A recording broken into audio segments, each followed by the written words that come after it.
इतका बेकार रोड होता सांगली ते आष्टा. मी आतापर्यंत इतका खराब रोड बघितला नाही. आता जवळजवळ 55 किलोमीटर आपले राईडचे झालेले आहेत आणि आपला रेड सिग्नल लागलेला आहे. आपण आतापर्यंत पोहोचायला हवं होतं.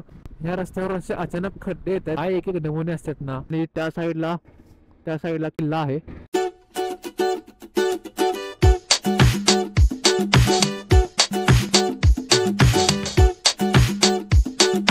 नमस्कार मंडळी, कसे आहेत सगळे? आय होप तुम्ही सगळे मस्त असाल आणि मजेमध्ये असाल. तर मी आहे आदित्य आणि तुम्हाला सगळ्यांचं मनापासून स्वागत आहे आपल्या आदित्य गुरकुणी ब्लॉग्स या यूट्यूब चॅनलवर.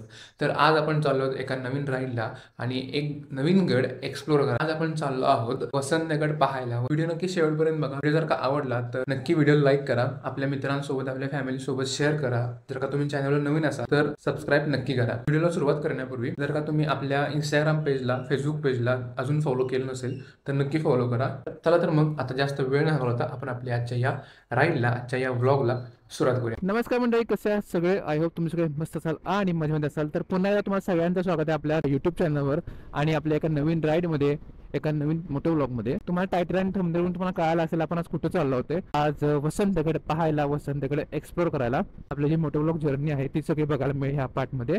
आणि नेक्स्ट पार्टमध्ये आपला जो एक्सप्लोरिंगचा व्लॉग आहे तुम्हाला पाहायला मिळेल. आता आपण डायरेक्ट सांगलीमध्ये भेटूया. आपण आलेलो आहोत अशा तऱ्हेने सांगलीमध्ये. माझ्याबरोबर समोर आहे गणपती मंदिर. तुम्हाला एवढं विजिबल होतंय का नाही मला माहित नाहीये, पण मला तर प्रॉपर गणपती मंदिर दिसतं. इतकं भारी वाटतं ना तिथनं बघायला.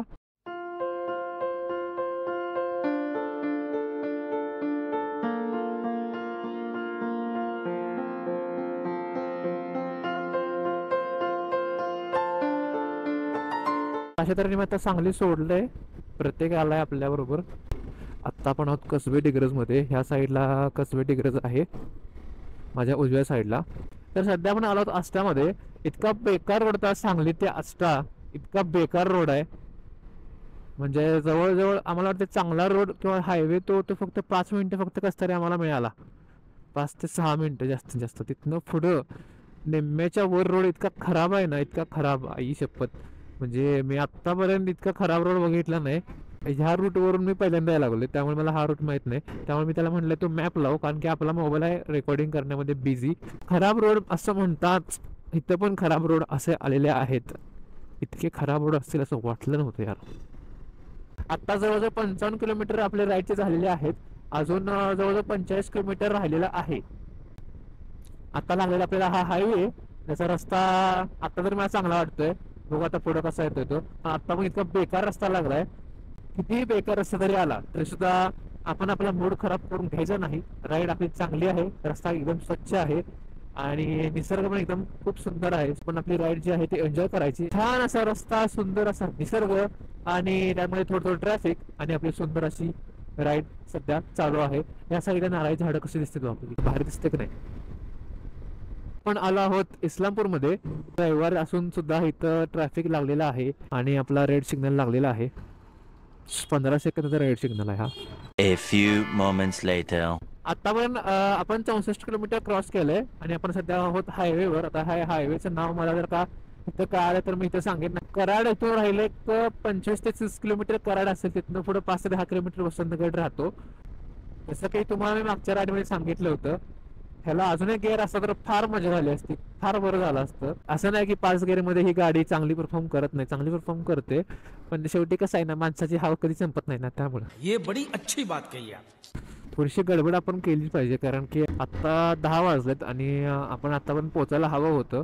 इथून आहे मुंबई 346, सातारा 73 किलोमीटर. या महाराजांनी एकदम मध्ये घातलाय ट्रक आणि त्यामुळे सगळं ट्रॅफिक अडलं. तुम्ही बघू शकता पूर्ण रस्त्याचं काम चालू आहे. सांगली सोडलं का नाही, आष्टाच्या रोडला लागलो तसं कंटिन्युअस रस्त्याचं काम चालू आहे. ह्या रस्त्यावर असे अचानक खड्डे येत आहेत की मला गाडी जरा फास्ट पण चालवता येत नाही, कारण की मध्येच थोडेसे स्पीड ब्रेकर किंवा त्यांना हायलाईट नाही केलं असे स्पीड ब्रेकर आणि खड्डे सुद्धा येतात. त्यामुळं असं फास्ट सुद्धा नाही राईड करता येत. मला कोकण कोस्टल पूर्ण करायचं आहे. म्हणजे कोकण राईड असे 4 किंवा 5 दिवसाची कोकण राईड किंवा 8 दिवसाची कोकण राईड करायचे. फक्त त्याला आता ते उन्हाळ्यामध्ये करू का पावसाळा संपल्यानंतर करू. पावसाळ्यात करायला काही हरकत नाही आहे, पण कोकणामध्ये पाऊस जास्त असतोय. पावसात राईड करणं एवढं पण काही सोपी गोष्ट नाही आहे ती. गाडी चालवतोय तो आणि फोनवर बोलत बसलाय, निवांत चाललाय. काय एक एक नमुने असतात ना, ज्यांना खरंच भारतरत्न दिला पाहिजे. आत्ता पण नाश्ता केला, पोटपूजा तऱ्हेने केलेली आहे आणि आता आपला इथून गड राहिलेला आहे बरोबर 8 किलोमीटर, 7.5 ते 8 किलोमीटर गड फक्त इथनं राहिलेला आहे. आम्ही पावसाळ्यामध्ये दातेगडची राईड केली होती. जर का तुम्ही ते दातेगडची राईड जर का पाहिली नसेल आपली, डिस्क्रिप्शन बॉक्समध्ये त्याची लिंक देईन, तो नक्की बघा. तो पण ब्लॉग तो पावसाळ्यात केला होता, त्यामुळे तो तेव्हा सगळी हिरवळ होती. असलं भारी वाटत होतं राईड करताना, इतकं छान वाटत होतं. आता पण छान वाटते, ऊन जरा जास्त आहे. आवडतं रायडिंग करायला, का ज्याला आवडतं त्याला वातावरणाशी काही फरक पडत नाही. वसंतगड लिहिलेलं दिसतंय तुम्हाला आणि त्या साईडला किल्ला आहे. आता आपण थोडं पुढे गेलं की आपल्याला किल्ल्यावर जायची वाट दिसेल, किल्ले वसंतगडकडे. इथनं तो मार्ग आहे, तो वसंतगड लिहिलेला आहे. छोटासा रोड आहे, खूप छान रोड आहे. मला ऍक्च्युली पुढं किल्ला दिसतोय, झाडाच्या पाठीमागं किल्ला आहे बघा.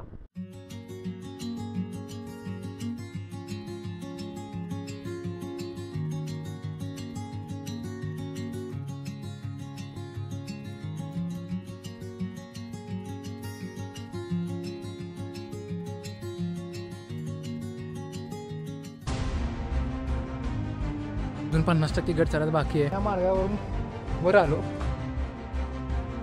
जी नदी आहे, कृष्णा नदी आहे, ती स्वतःची नावं कोरायला येऊ नका. जंग्या ह्याचा अर्थ पश्चिम दरवाजाजवळ. ह्या पश्चिम दरवाजाला आहे उत्तर बुरुज, सापाचे कात आहे. आता गड फिरताना ती चोर गुफा जी आहे बरोबर माझ्या डाव्या साईड.